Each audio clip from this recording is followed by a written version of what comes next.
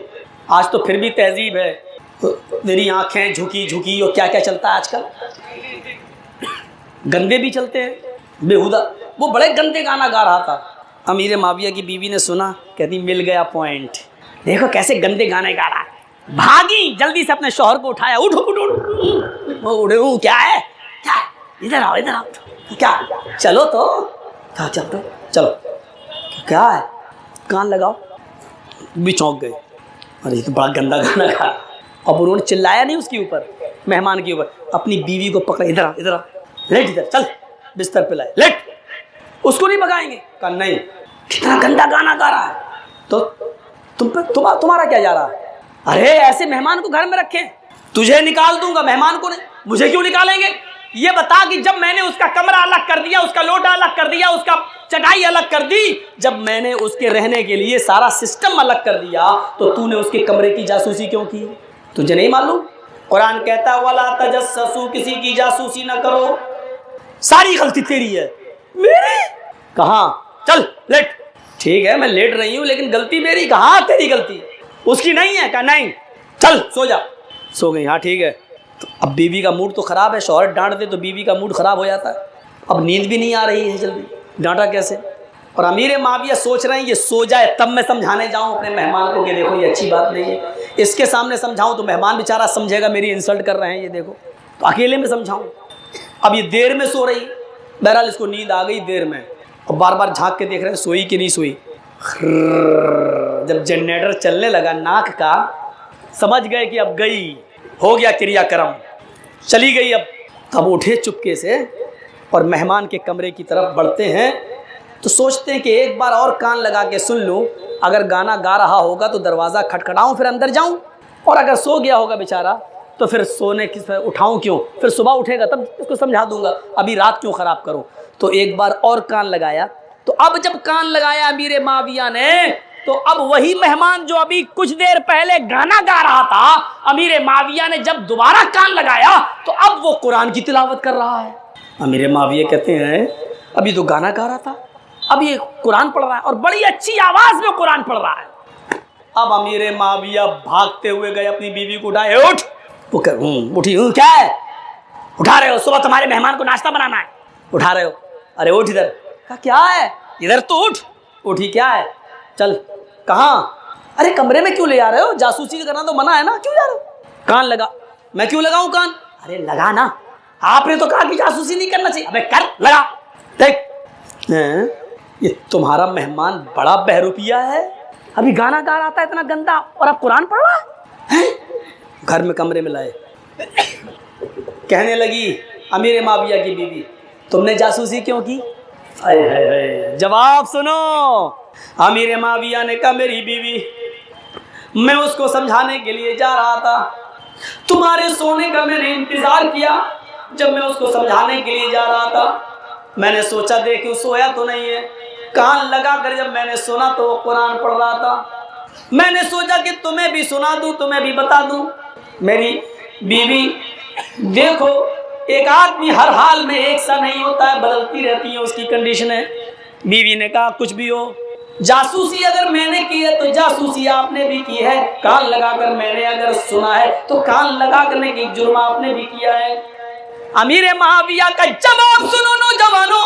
امیر معاویہ نے کہا میری بیوی, ایک غلطی تم نے کی, ایک غلطی میں نے بھی کی, جاسوسی تم نے بھی کی, جاسوسی میں نے بھی کی, ایک حرام کام تم نے بھی کیا, ایک حرام کام میں نے بھی کیا, لیکن اے میری بیوی ہم تم دونوں برابر نہیں ہیں. بیوی نے کہا بالکل برابر ہے, اس لیے کہ دونوں کا جرم ایک جیسا ہے, تو پھر برابر کیوں نہیں ہے. امیر معاویہ نے کہا نہیں میری بیوی, ہماری اور تمہاری جاسوسی میں فرق یہ ہے کہ تم نے جب مجھے اٹھایا اور مجھے کمرے تک لے گئی ہو اور مجھے کان لگا کر سننے کو بولا, اے میری بیوی تم نے مجھے کان لگا کر سننے کو بولا تو تم نے مجھے میرے بھائی کی برائی دکھلائی، تم نے مجھے میرے بھائی کا عیب دکھلایا، اور میں نے جب تم سے کان لگا کر کہا کہ سنو تو میں نے اپنے بھائی کی خوبی بتائی، میں نے اپنے بھائی کی اچھائی بتائی۔ اے میری بیوی، اللہ کے نبی فرماتے ہیں برائیوں پر، اپنے بھائی کی برائیوں پر پردے ڈالا کرو، ان کے عیب پر پردے ڈالا کرو، اور کوئی خوبی اگر تمہارے بھائی میں ہو تو اس کو لوگوں میں بیان کیا کرو۔ اے میری بیوی، ہم میں اور تم میں فرق اتنا ہے کہ تم نے مجھے میرے بھائی کی برائی دکھلائی اور میں نے تمہیں اپنے بھائی کی خوبی دکھلائی۔ یہ ہے کتنا برا لوگ جانا کرتے تھے جاسوسی، یہاں تو چین نہیں ملتا جاسوسی کے بنا، صبر نہیں آتا۔ اور سنو میرے بھائیوں، دو چیزیں آپ کے سامنے رکھ دی میں نے، دو چیزیں، کسی کی بدگمانی نہیں کرو، ولا تجسسوا، اور جاسوسی نہ کرو۔ تیسری چیز پر میں آ رہا ہوں، غور سے سننا، ولا یغتب بعضکم بعضا ایحب احدکم ان یاکل لحم اخیہ میتا فکرہتموہ، اور تم میں سے کوئی کسی کی غیبت نہ کرے، پیٹھ کے پیچھے کوئی کسی کی برائی نہ کرے۔ جرجیس صاحب اپنے بیٹے کی شادی کسی لڑکی سے کرنا چاہتے ہیں، وہ لڑکی جرجیس صاحب کو پسند ہے اپنی بہو بنانے کے لیے، اپنے بیٹے کی بیوی بنانے کے لیے۔ جرجیس صاحب نے مولانا شوکت صاحب سے پوچھ لیا، آپ کے گاؤں میں یہ لڑکی مجھے پسند ہے، اپنے بیٹے کا رشتہ میں اس کے ساتھ کرنا چاہتا ہوں، آپ بتائیے آپ کے گاؤں کی لڑکی ہے، کیا اس کا ریکارڈ ٹھیک ہے؟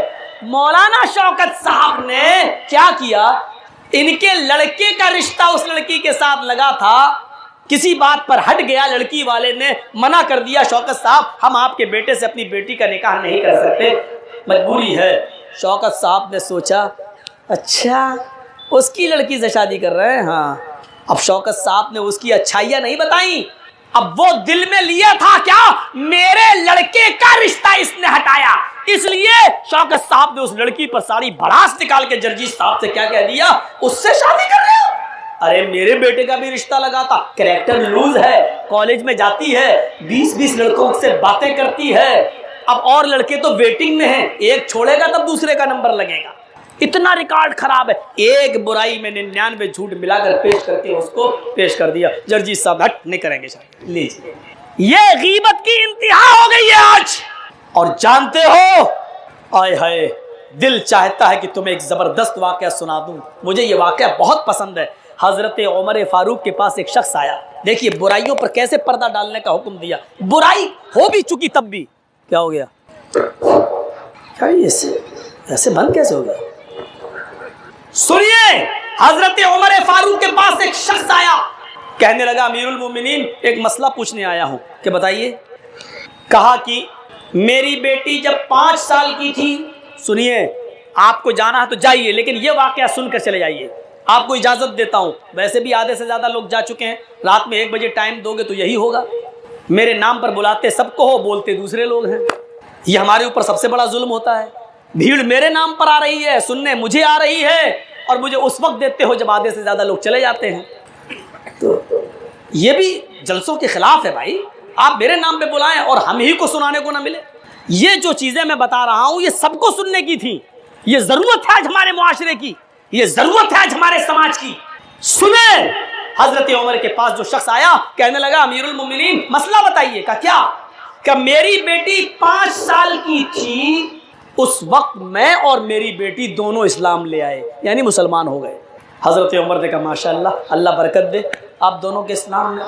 کہا امیر المومنین اب میری بیٹی کی عمر 22 سال ہو چکی۔ اچھا، 5 سال کی عمر میں میری بیٹی اسلام لائی اور اب اس کی عمر 22 سال ہو چکی، اتنے دن کا زمانہ، اتنے سال کا زمانہ اس نے میرے ساتھ گزارا، لیکن مسئلہ پوچھنے یہ آیا ہوں کہ میری بیٹی سے اب 22 سال کی اب ہوئی، لیکن 2 سال پہلے، یعنی جب اس کی عمر 20 سال کی ہو گئی تھی، 2 سال پہلے میری بیٹی سے ایک جرم کا صدور ہو گیا، ایک جرم کی مرتکب ہو گئی، اور وہ جرم یہ تھا امیر المومنین وہ اپنی جوانی کو کنٹرول نہ کر سکی اور وہ ایک لڑکے کے ساتھ زنا کر بیٹھی۔ امیر المومنین نے آنکھیں بند کی. اف اچھا. پھر کہا امیر المومنین زنا تو اس نے کر لیا، لیکن زنا کے بعد جب اس کی جوانی کا جنون ٹھنڈا ہوا تو اس کو پچھتاوا ہوا کہ میں نے یہ بہت غلط قدم اٹھا لیا. امیر المومنین میں مسجد میں نماز پڑھنے کے بعد گھر کے اندر گیا تو میں نے دیکھا کہ میری بیٹی کچن کے اندر ہے اور اس نے چھری اپنے ہاتھ میں لے رکھی ہے. وہ اپنے پیر پہ مار رہی تھی، اس نے اپنی ران پر بھی چھری ماری، اس نے اپنے ہاتھ پر بھی چھری ماری، اس نے اپنے اس سینے پر بھی چھری ماری، اس نے اپنے دوسرے سینے پر بھی چھری ماری. اتنے حصوں پر وہ چھری مار چکی تھی. پھر اس نے لاسٹ میں اپنے گلے پر چھری رکھ دی.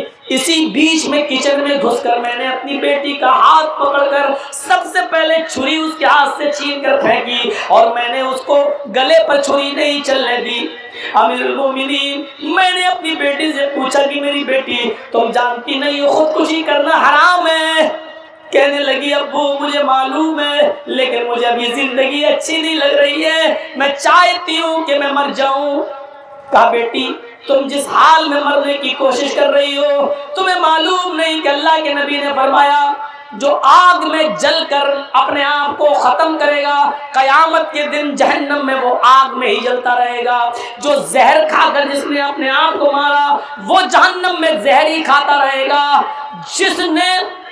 جس نے چھری مار کر اپنے آپ کو ہلاک کیا وہ قیامت کے دن جہنم میں اپنے آپ کو چھری مارتا رہے گا. جو اونچائی سے چھت سے گر کر اس نے اپنے آپ کو گرایا اور مار دیا وہ قیامت جہنم میں آگ کے پہاڑ سے گرایا جائے گا. میری بیٹی تم چھری مار کر اپنے آپ کو مار رہی ہو، جہنم میں بھی چھریوں کا عذاب تمہیں دیا جائے گا. کہا ابو میں کیا کروں، میرے لیے زندگی تنگ پڑ رہی ہے. کہا کیا ہوا؟ کہا ابو یہ بتانے والی چیز نہیں ہے، میری بیٹی بتاؤ تو صحیح میں تمہارا باپ ہوں. کہا میرے ابو میرے لیے کوئی راستہ نکالیے، مجھے یہ زندگی اچھی نہیں لگ رہی ہے. اے ابو جان مجھ سے زنا کا صدور ہو گیا ہے، میں زنا کی مرتکب ہو گئی ہوں، میں زنا کر بیٹھی ہوں. باپ نے زنا کا لفظ سنا، آنکھوں میں آنسو آ گئے، لیکن بیٹی کو اب ڈانٹ نہیں سکتے تھے. ویسے ہی وہ مرنے کے لیے تیار ہے تو ڈانٹنے کا نتیجہ کچھ اور نکلے گا. میری بیٹی کوئی فائدہ نہیں اپنے آپ کو مارنے سے. آئے میری بیٹی گناہ ہو گیا ہے، اب اس کا ایک ہی علاج ہے کہ تو اپنے ہاتھوں کو اپنے دامن کو اپنے رب کے سامنے پھیلا لے، گڑ گڑا کر معافی مانگ، گڑ گڑا کر توبہ کر. آئے میری بیٹی تو اپنے آپ کو سنبھال. امیر المومنین اس دن سے لے کر آج تک 2 سالیں ہو چکی ہیں. میری بیٹی مصلی اور جائے نماز اور دعا اس کے علاوہ کوئی چیز نہیں جانتی ہے. کھانا کھاتی ہے پھر مصلی پہ آ جاتی ہے، کبھی قرآن پڑھتی ہے کبھی نماز پڑھتی ہے، نفلی روزے رکھتی ہے اور بار بار ہاتھ اٹھا کر توبہ کرتی ہے، روتی ہے، گڑ گڑاتی ہے. اس کے آنکھوں سے گرنے والے آنسوؤں نے اس کی چٹائی کو بھگو دیا ہے. زمین میں گڈھے پڑ گئے ہیں اور ان گڈھوں میں اس کے آنسو بھر جاتے ہیں. امیر المومنین اس کی آنکھوں سے اب تک جتنے آنسو گرے مجھے اپنے رب کی ذات سے امید ہے کہ اللہ نے اس کے گناہ کو ضرور معاف کر دیا ہوگا، اس کے آنسوؤں سے اس کے گناہ کو دھل دیا ہوگا. حضرت عمر نے کہا میرے پاس کس لیے آئے ہو؟ کہا میں صرف یہ پوچھنے آیا ہوں کہ میری بیٹی کا رشتہ آ رہا ہے. 2 سال زنا کے گزر چکے ہیں. میری بیٹی کو نماز پڑھتے ہوئے عبادت کرتے ہوئے جن عورتوں نے دیکھا انہوں نے اپنے گھر میں اس کا ذکر کیا. وہ بڑی پارسا اور نیک لڑکی سمجھتی ہیں. ایک لڑکے کا پیغام آیا میرے گھر، وہ بڑا دیندار ہے، بڑا نیک ہے. وہ کہتا ہے کہ ہم آپ کی دیندار اور نیک لڑکی سے شادی کرنا چاہتے ہیں. امیر المومنین ادھر اللہ کے نبی کا فرمان ہے کہ کوئی دیندار نیک لڑکا تمہاری بیٹی کے ساتھ رشتے کا پیغام بھیجے تو تم اس کا انکار مت کرو، فزوجوہ، اپنی بیٹی کا نکاح اس کے ساتھ کر دو، الا تفعلوا تکن فتنۃ فی الارض، اگر تم نے اس دیندار لڑکے کو نراش لوٹا دیا، اس نمازی اور دیندار لڑکے کا پیغام تم نے ریجیکٹ کر دیا، تو دنیا میں فتنہ پھیلے گا اور فساد تم دیکھو گے۔ اے اللہ امیر المومنین، یہ حدیث کہتی ہے کہ اس دیندار لڑکے کا رشتہ اور پیغام میں نہ لوٹاؤں۔ تو کہا تو تم سے کس نے کہا لوٹا دو، شادی کیوں نہیں کر دیتے؟ کہا امیر المومنین یہی تو پوچھنے آیا ہوں، اس دیندار لڑکے کو میں چھوڑنا نہیں چاہتا، اس کو اپنا داماد بنانا چاہتا ہوں اور اپنی بیٹی سے اس کا رشتہ کرنا چاہتا ہوں، لیکن پرابلم یہ ہے کہ میری بیٹی جو 2 سال پہلے زنا کر چکی ہے، وہ زنا والی بات میں اس نوجوان کو بتاؤں یا نہ بتاؤں؟ امیر المومنین اگر میں یہ کہہ دوں کہ میری بیٹی سے زنا ہو چکا ہے، ایک بار وہ زنا کر چکی ہے، دیکھو اگر میں سچ سچ اس لڑکے کو بتا دوں اور دھوکہ نہ دوں، تو اگر سچ بتا دیا تو ڈر لگتا ہے کہ وہ لڑکا زنا کا نام سن کر کہیں میری بیٹی کے پیغام کو ٹھکرا نہ دے، میری بیٹی کے رشتے کو ٹھکرا نہ دے، کیونکہ وہ بڑا دیندار ہے، زنا کا لفظ سنتے ہی کہیں وہ بدک نہ جائے اور میں دیندار لڑکے سے محروم نہ ہو جاؤں۔